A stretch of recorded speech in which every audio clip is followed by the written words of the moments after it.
Servus und herzlich willkommen zum neuen Video von Allblech-Kutscher Garage.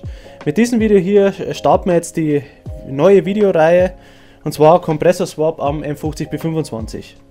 Genau, nach dem Intro geben wir euch ein bisschen Überblick, was für Teile wir alle parat liegen haben, und in der heutigen Episode geht es dann um die Positionierung der diversen Kühler am Auto.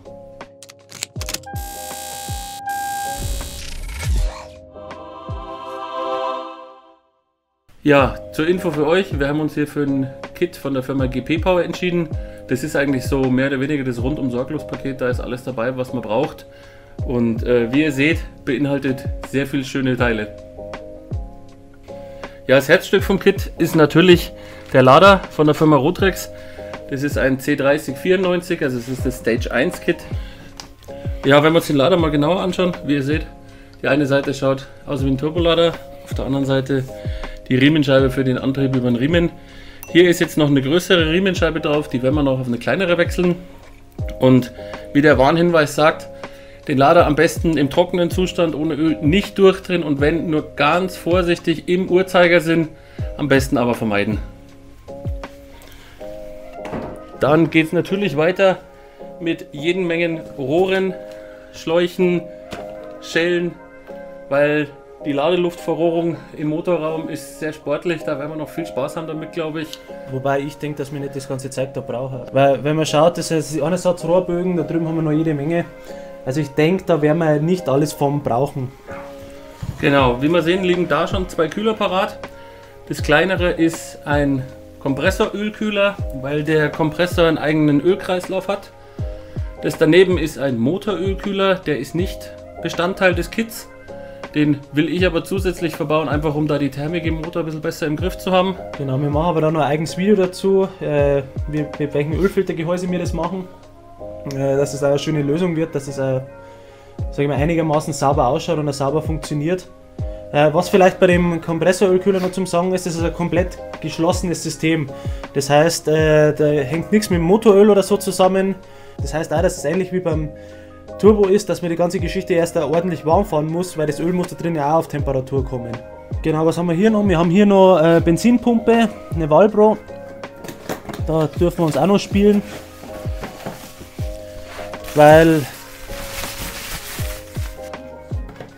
das Problem ist, wenn man quasi mehr einspritzen möchte, genau, da sind noch neue Einspritzventile auch noch mit dabei, dann braucht man dementsprechend den Benzindruck dazu, beziehungsweise eine Menge. Haben wir noch die Halteplatte für den Kompressor, die wird beim M50 dann vorne angeflanscht, sitzt praktisch über der Lichtmaschine, über dem Generator, darüber sitzt dann im Endeffekt der Kompressor. Genau, da haben wir noch einen Ölfilter für einen Kompressorölkreislauf mit zugehörigen Tank. Genau, da ist noch ein Tank dabei, eigener. Luftfilter, da ist ein offener Luftfilter dabei. Da müssen wir uns dann auch noch ein bisschen Gedanken um die Positionierung machen, weil wir wollen ja vermeiden, dass der nur warme Luft ansaugt. Die müssen wir dann hinterher umso unnötiger wieder runterkühlen. Ja, und das Herzstück des Ganzen ist das K-Data KDFI Steuergerät. Genau, mit Breitbandsonne wohlgemerkt. Das Schöne an der KDFI ist, die ist mehr oder weniger im originalen Gehäuse drin. Früher haben sie alte Gehäuse gehabt, mittlerweile haben sie jetzt irgendwie ein eigenes Plastikgehäuse, und das Schöne ist, der Stecker ist quasi der gleiche. Und dann kann man das mehr oder weniger Plug and Play reinstecken und dann auch so verwenden. Ja, wir werden im weiteren Zuge, wie ich schon angesprochen habe, wir verbauen einen Motorölkühler noch dazu. In dem eigenen Video werden wir euch dann noch erklären, wie der Flo schon gesagt hat, dass wir das mit einem anderen Ölfiltergehäuse lösen, wo auch ein Anschluss für eine Öltemperaturanzeige dran ist. Darum werden wir im weiteren Schritt irgendwann das Kombi-Instrument auch noch umrüsten, dass es am Ende auf dem Stand vom M5 ist, dass wir nicht mehr die momentane Verbrauchsanzeige haben, sondern die Öltemperatur angezeigt wird. Genau, und dann fangen wir jetzt gemütlich an mit den Kühler.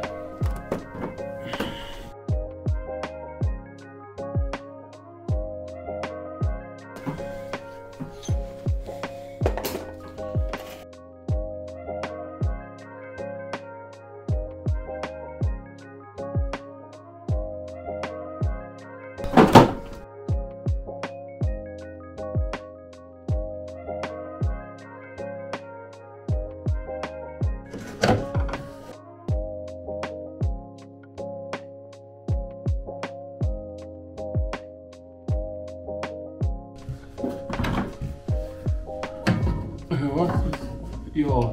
Ui. Wie ist denn das gedacht? So, wir fertigen jetzt da schnell Schrauben an, die quasi mit M8 in den Kühler reinpassen. Da oben kommt da schön noch ein kleiner Haken drauf, dass wir das schön als einstellen können. Dann können wir nämlich schön den Kühler positionieren und müssen ihn nicht immer vor Hand halten. Ganz wichtig, drehende Teile, Handschuhe.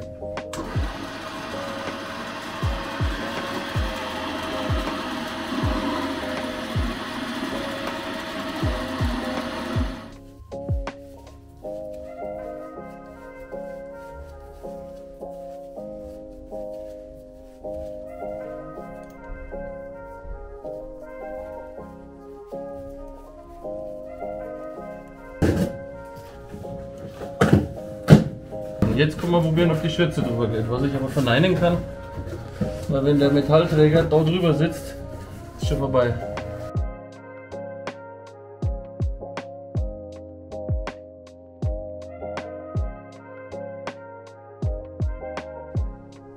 Den Gitter stellen wir auf.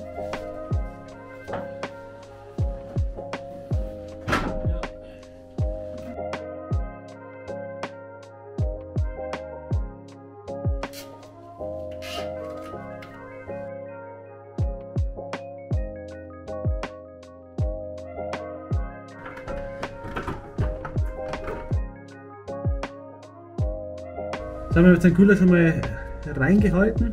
Das Problem ist jetzt, wir müssen da weiter hinter, weil wir stehen ja da an der Schürze an, auf der drüben Seite genauso.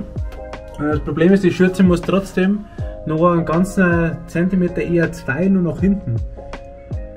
Jetzt können wir uns überlegen, ob wir den Träger versetzen.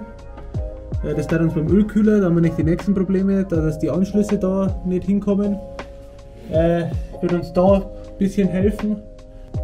Ansonsten müssen wir mal gucken, die Neigung ist an und für sich nicht schlecht, weil da haben wir oben ultra viel Platz gewonnen. So wie das ist, sollte das vermutlich auch von der Anströmung her noch einigermaßen in Ordnung sein. Wir haben jetzt schon, die ersten Sachen sind uns aufgefallen. Wir müssen hier quasi unten ein bisschen was optimieren, dass wir den Ladeluftkühler weiter hinten reinbringen. Und wir müssen uns dann hier Gedanken machen, dass wir das Rohr da hier weiter einsetzen können. Dass wir dann da mit der Verschlauchung rausgehen können. Auf der anderen Seite ist es genauso und wir müssen noch weiterhin diese Abschleppöse beibehalten. Gut, wir haben jetzt die Schürzen wieder hingebaut und das Problem ist, wir haben jetzt quasi den Nebelscheinwerfer. Wir werden da vermutlich SA-Option Nebelscheinwerfer entfallen nachrüsten müssen, weil wir möchten den Bogen hier reinsetzen. Der geht quasi da oben vorbei und soll dann im Endeffekt da unten rauskommen. Und da sieht man schon ziemlich gut, das geht quasi am Nebelscheinwerfer an. Und den bauen wir jetzt mal raus und dann schauen wir, ob wir da genug Platz haben.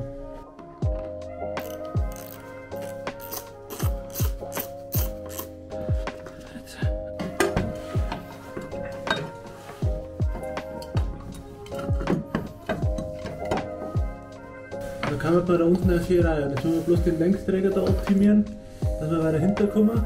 Und wenn man halt alles wunderschön mit Silikon schleicht, dass es entkoppelt ist, dass das arbeiten kann.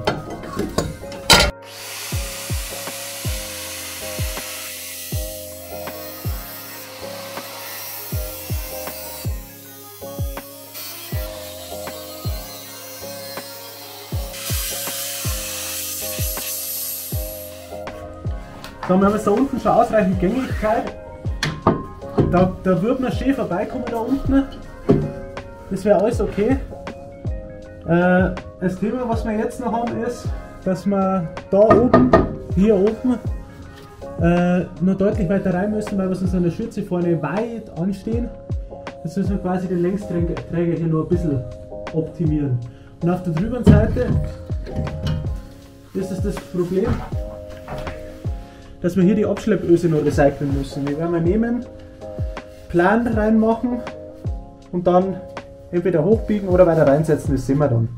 Auf alle Fälle braucht man hier Gängigkeit.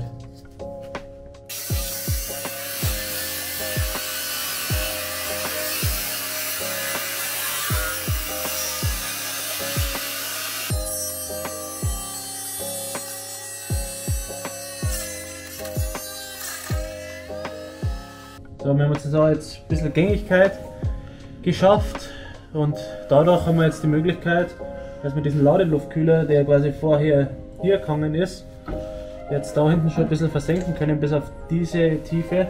Und es müsste meiner Meinung nach mit der Schürze schon ziemlich reichen. Wir müssen dann bloß schauen, dass wir den noch sauber irgendwie einhängen, aber jetzt prüfen wir erstmal, indem wir die Schürzen aufhängen, ob uns das schon reicht.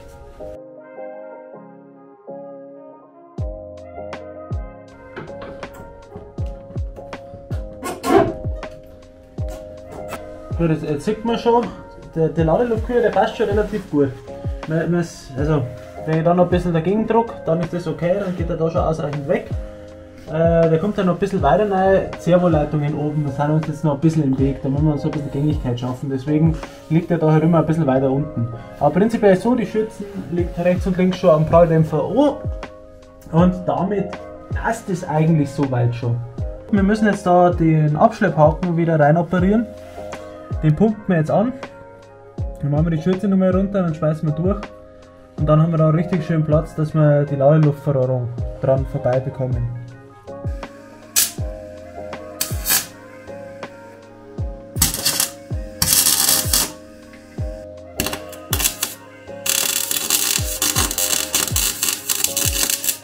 Gut, wir haben jetzt die angefertigten Bleche, wo jetzt dann quasi der Ladeluftkühler unten eingeschraubt wird.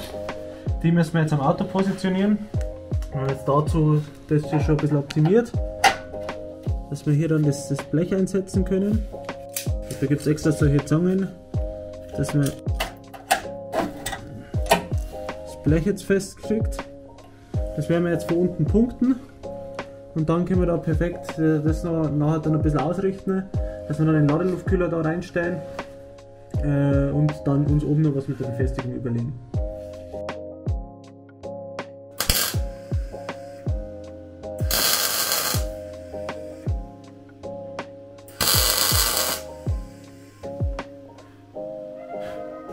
So, jetzt schauen wir mal, ob unser Konstrukt da funktioniert hat.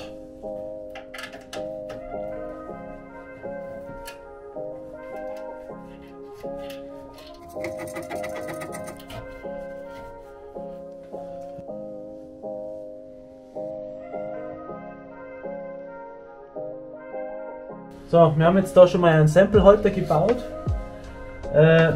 Unser Plan ist, dass wir das hier oben aufliegen lassen. Da oben in dem Nierenblechhalter ist ein Loch drin, das kann man dann recyceln. Und wir möchten quasi kurz bevor das hinten anschlägt ein bisschen vor, dass man den Schlauchschild drauf bringt. Und das Ganze machen wir jetzt aus Edelstahl, dann haben wir nicht die Themen, dass wir den Halter irgendwann noch lackieren müssen. Da haben wir jetzt den ersten Halter schon reingebaut. Da haben wir jetzt nicht auf Video, deswegen machen wir es jetzt beim zweiten Stück. Wenn wir da rumbiegen, da runter. Und das müssen wir natürlich auch so breit machen, dass wir zwei Löcher versetzt machen können. Das ist ja hier auch so, das ist quasi dies weiter links, das ist weiter rechts. Aber der Streifen an und für sich ist gerade, dass wir das quasi genug Fleisch haben zum Versetzen. Genau, dann fangen wir es einfach mal an, biegen das da oben ab. Und dann müssen wir ungefähr schauen, welche Länge wir da brauchen. Da bietet es sich immer an, nimmt man ein Stück Pappe. Aber das probieren wir dann aus, wenn das da drin liegt.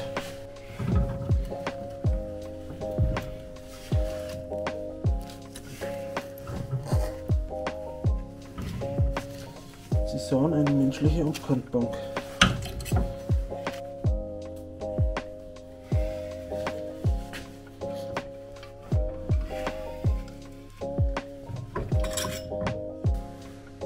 Passt jetzt schon ziemlich gut. Was man jetzt sieht, wir brauchen da oben mehr Winkel und da unten mehr Winkel. Das heißt, da oben mehr aufmachen, unten ein bisschen zumachen.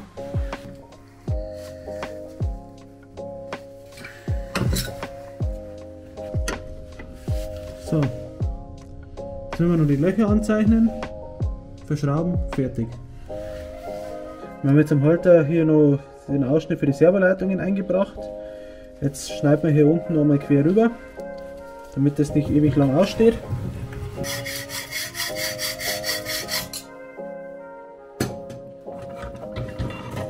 Noch ein bisschen hübsch machen.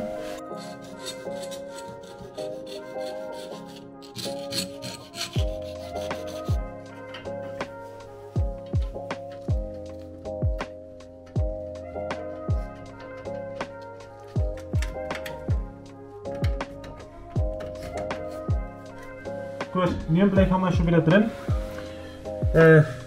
Ladeluftkühler ist auch fest, also da passiert gar nichts. Wir schreiben jetzt nochmal raus, dass wir dann Teile nochmal, die ganzen Teile da konservieren können. Und dann geht es langsam mit großen Schritten Richtung Feierabend. So, Schürze haben wir jetzt wieder drauf montiert. Ist jetzt alles ein bisschen bruchstückhaft, weil das dritte Kamerakind fehlt. Der Ladeluftkühler sitzt jetzt schön dahinter. Es ist genau noch ein Mühplatz dazwischen drin, also genau ausreichend, dass die Schürze nicht berührt. Der sitzt da richtig schön fest drin, kann man hier nicht bewegen. Und wichtig ist, dass das alles passiert ist, ohne dass wir die Schürze ausschneiden haben müssen, weil sieht man ja oft, dass hin und wieder da Schürzen da komplett hier die Gitter rausgeschnitten werden. Das wollte man alles nicht. Es sollte nach wie vor so OEM wie möglich aussehen. Das einzige, was wir jetzt verlieren, sind hier die Nebelscheinwerfer. Das ist jetzt, man hätte es jetzt noch wieder reinbauen können, aber man sieht hier, dass da die Ladeluftverrohrung dann durch muss. Und da hat der Nebelscheinwerfer aufgrund seiner Bauform, die da ewig weit hinter geht, natürlich gar keine Chance, nicht da noch montiert zu werden. Auf der drüben Seite genauso. Deswegen haben wir gesagt, okay, wir lassen den Nebelscheinwerfer gleich wieder weg, dann müssen wir das nächste Mal nicht demontieren. Das war jetzt alles zur ersten Episode. Thema Kühler hier einbauen. In der nächsten probieren wir dann mal Ölkühler und einen Kompressorölkühler zu verbauen. Das ist an und für sich nicht mehr ganz so schlimm, weil die halt nicht so riesig sind. Und dann sehen wir uns im einen von den nächsten Videos wieder.